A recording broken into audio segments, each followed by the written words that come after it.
अब इस पे आए लॉ मिनिस्टर साहब, जो फाजिल मेमरान ने पॉइंट उठाया हाउस में। अच्छा सर, मैं अब आपकी इजाजत से जो बात हुई,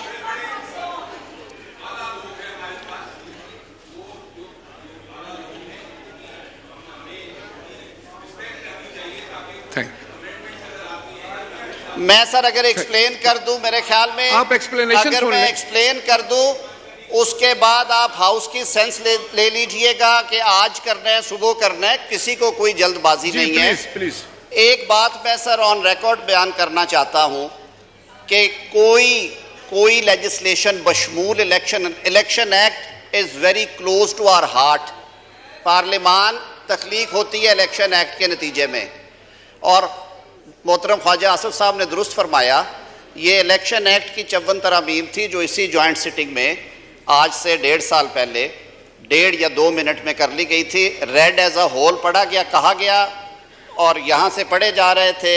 मेरी यही बहनें और भाई जो आज एतराज़ कर रहे हैं उस वक्त डेस्क पे जा रहे थे ताकि उस शोर में ये निकल जाएं। हमने उसके बावजूद आके उसको दुरुस्त किया। आज भी मैं सिर्फ ये अर्ज़ करना चाहता हूँ, जनाब स्पीकर रज़ा साहब मुझे इजाज़त दें, आप प्लीज अब रज़ा साहब आप डिक्टेट नहीं करेंगे, आप मेरे बड़े हैं, आप मुझे सिर्फ प्लीज नो क्रॉस टॉक। आप लॉ मिनिस्टर साहब उधर से राइट साइड पे बात कर रहा हूं। ऑपोजिशन आपकी बात नहीं कर रहा, आप हमारे साथ खड़े थे, प्लीज आप जनाब speaker, election commission of Pakistan ने एक चिट्ठी लिखी।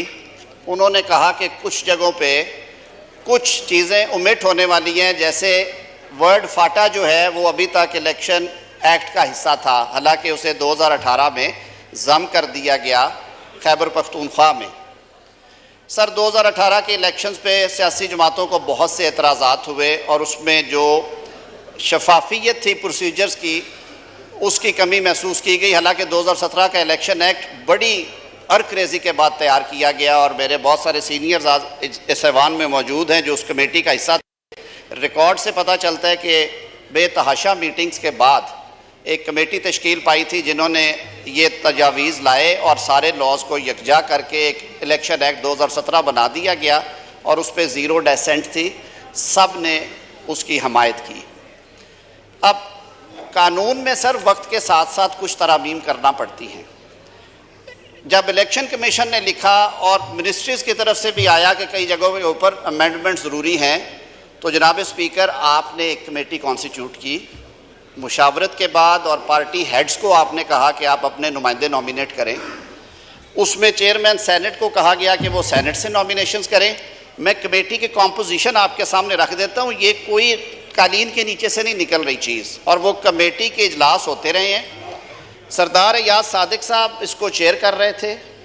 Members were Syed Naveed Qamar MNA, doctor Fahmida Mirza MNA, mister Tariq Bashir Cheema MNA, Syed Aminul Haq MNA। अब ये पार्टीज़ को अगर देखें तो Pakistan Muslim League Noon, Pakistan Peoples Party, GDA, Pakistan Muslim League, Qaaf, MQM से doctor Afzal Khan Dhandla sahab was nominated by leader of opposition doctor Fahmida Mirza के साथ साथ आगा हसन बलोच साहब BNP की तरफ से, शज़ा Fatima Khawaja PMLN, senator Taj Haider Pakistan Peoples Party, senator Kamran Murtaza sahab Jamiat Ulema Islam, senator Manzoor Ahmed sahab Balochistan Awami Party, senator Syed Ali Zafar sahab Pakistan Tehreek Insaf, और मुझे इसमें बतौर वज़ीर कानून के एक्स ऑफिशियो मेंबर के तौर पे बैठने का हुक्म मिला। हमने इसमें मुतअद्दिद इजलास किए जिसमें कुछ मेंबरान ने वीडियो लिंक पे ज्वाइन किया। मेरे भाई सेनेटर अली ज़फ़र साहब वीडियो लिंक पे में ज्वाइन किए हुए थे, फिर उन्होंने सफ़र पे जाना था। चेयरमैन कमेटी ने ये भी हमें इख्तियार दिया कि आखिर पे ये सारी रिपोर्ट पर रूज़ कर लें, अगर आप इन राइटिंग कुछ देना चाहते हैं तो वो भी दे दें। कमेटी के सेक्रेटरी जवाद नकवी साहब ने सारी चीज़ें एक क्लॉज बाय क्लॉज सर इनको नोट किया गया। अब बाय द टाइम ये रिपोर्ट तैयार हुई 11 तारीख को सर तकरीबन 3 घंटे का सेशन हुआ। 12 तारीख को जुलाई को फिर को 2-3 घंटे ये 2 बजे से 5 बजे तक बैठे, फिर 13 जुलाई को बैठे सर, फिर 17 जुलाई को बैठे, और फिर फाइनली 18 जुलाई को, और उसके बाद सर ये एक रिपोर्ट जो है ये तैयार की गई। अब इसमें है क्या क्या, ये शुरू हुई जी, सबसे पहले इसमें कहा गया कि कहीं पे कॉमा फुल स्टॉप है क्लॉज 1 में। एक तो election commission election observers appoint करता है, उसमें लफ्ज़ एक्रेडिटेड नहीं था, कहा गया कि वो एक्रेडिटेड होंगे, यानी कि हर कोई कह के अंदर ना घुसे कि मैं इलेक्शन ऑब्जर्वर हूँ। जिसको इलेक्शन कमीशन अप्रूव करेगा, एक्रेडिटेड किसी इदारे से हो, किसी एंटिटी से हो, वो होगा। मेंबर को जो था, जो आपका डिक्लेरेशन ऑफ एसेट्स है, उसमें मेंबर का वर्ड यूज़ था, और आगे भाम था उसमें his spouse and dependent children किए गए, क्योंकि वो सारों के गोशवारे मांगते थे। इसी तरह टेक्नोक्रेट की डेफिनेशन में इबाम था, जिसकी वजह से कम कोई 20 मुकदमात, अगर सेनेटर कामरान मुर्तज़ा साहब सुन रहे हैं, ये इनकी तजवीज़ थी जी कि इसको दुरुस्त किया जाए। आज उन्होंने तो कह दिया कि पार्लिमान को एतमाद में नहीं लिया जा रहा। कामरान साहब ने एक मीटिंग मिस नहीं की, और सारी इन तरामीम जो हैं उनकी नज़र से गुजर के उनके वोट के साथ कमेटी में मंजूर हुई। सर आगे चलते हैं। प्रिजाइडिंग ऑफिसर सर रिजल्ट रोक लेते थे, पोलिंग एजेंट को रिजल्ट नहीं मिलते। ये आम शिकायत है, जिसकी वजह से इलेक्शन की शफाफियत पे उंगलियां उठती। कमेटी ने तजवीज़ किया है कि प्रिजाइडिंग ऑफिसर जब रिज़ल्ट टैबुलेट कर लेंगे तो वो फॉर्म 45 की फ़ोटो बना के स्नैपशॉट जो है वो ट्रांसमिट करेंगे इलेक्शन कमीशन और रिटर्निंग ऑफिसर को, और पोलिंग एजेंट्स को दस्तखतशुदा कॉपी देंगे। जो कि नहीं देंगे तो उसके खिलाफ प्रोसीडिंग्स हो सकती हैं। सर 3-3 दिन रिज़ल्ट रोक लिए जाते हैं कि पोलिंग स्टेशन नंबर 5, 9, 18, 47 का नतीजा अभी तक अवेटेड है, और लोग इंतज़ार में, और कहते हैं जी फिर उसी में कुछ होता था। शफाफ करने के लिए कहा गया कि रात 2 बजे तक हर सूरत नतीजा जो है वो ट्रांसमिट करेगा, वरना प्रिजाइडिंग ऑफिसर एक सर्टिफिकेट लगा के रिटर्निंग ऑफिसर के पास पहुंचेंगे। अगर वो नहीं पहुंच सकते तो सुबह 10 बजे उनके पास आखिरी वक्त है, और उन्हें 1-1 घंटे का अकाउंट फॉर करना है, उसकी तौजीह बयान करनी है लिख के उसके ऊपर। और अगर ये ताख़ीर दानिस्ता है या उसमें कोई कोलूजन है तो उनके खिलाफ फौजदारी कार्रवाई होगी। मेरा ख्याल है हाउस में से किसी शख्स को इस पे एतराज़ नहीं होना चाहिए। सर इसी तरह आगे चलते जाते हैं। ये दिनों का फ़र्क था कि जो बैंक अकाउंट हम एक्सक्लूसिव बैंक अकाउंट खुलवाया जाता है। सर हम लोग PEP हैं। सर सुबह 10 बजे अगर रिज़ल्ट नहीं आता तो फिर तादीबी कार्रवाई होगी। रात 2 बजे तो देना ही देना है चेयरमैन साहब, और उसके 1-1 घंटे का हिसाब देना है। बैंक अकाउंट सर आप पॉलिटिकली एक्सपोज्ड पर्सनस हैं, आपका हर दफ़ा आपको नया बैंक अकाउंट खुलवाना पड़ता है, और वो 10 दिन का 12 दिन का प्रोसेस है। हमने ये तजवीज़ किया है कि आप अपने एग्जिस्टिंग बैंक अकाउंट की 1 हफ़्ते की स्टेटमेंट दे देंगे, और कहेंगे कि जी ये इलेक्शन पर्पज़ के लिए मैं बैंक अकाउंट इस्तेमाल करूँगा, और इसे तसव्वुर किया जाए कि ये मेरा डेजिग्नेटेड अकाउंट है। बहुत सारी जगहों से फाटा को हटाया गया। जो मैंने मिनिस्टर साहब सर ये सारी बातें हैं इसमें। मैं इसमें सिर्फ इसके अलावा मैं सिर्फ ये अर्ज कर दूं, अब सर ये कमेटी ऑफ होल तो नहीं थी, जाहिर है सारा हाउस नहीं था, लेकिन कोई एक ऐसी सियासी जमात नहीं है जिसकी प्रेजेंस 5 या 10 अरकान से ज़ायद है और उसकी नुमाइंदगी ना हो इसमें। अब हुआ क्या, एक इलेक्शन एक्ट जो है सर, कोई आपने कुछ चीज़ें हैं वक्त की जो पाबंदी थी कि अब नेचुरली 12 अगस्त तक कौमी असम्बली ने अपनी मियाद पूरी करनी है। इलेक्शन एक्ट एक बिल जो है वो जॉइंट सिटिंग में पेंडिंग है।